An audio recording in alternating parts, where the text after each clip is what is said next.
NEET தேர்வு தோல்வியடைந்த காரணமாக நீட் தேர்வில் அவள் தேர்ச்சி பெறாத காரணத்தினால 24 உயிர்கள் இன்றைக்கு இழந்திருக்கின்றோம். இதுக்கு முழு பொறுப்பு ஸ்டாலின் ஏற்க வேண்டும். உங்களுடைய பேச்சை நம்பித்தான் நம்முடைய மாணவர்கள் எதிர்நோக்கி கொண்டிருந்தாங்க.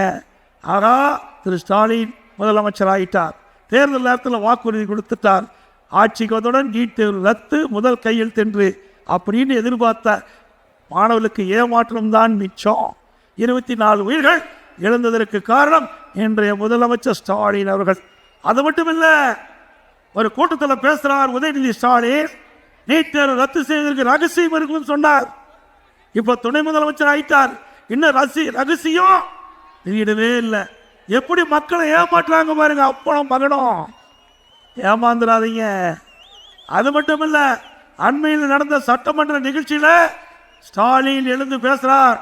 நீட் தேர்வு என்ன ஆச்சுன்னு நான் கேட்ட கேள்விக்கு, இனி எங்களால் ஒன்றும் செய்ய முடியாது, உச்ச நீதிமன்றத்தில் தீர்ப்பு வந்த காரணத்தினால எங்களால் நீட் தேர்வில் ரத்து செய்ய இயலாது என்று சொன்ன முதலமைச்சர் இன்றைய முதலமைச்சர் ஸ்டாலின்.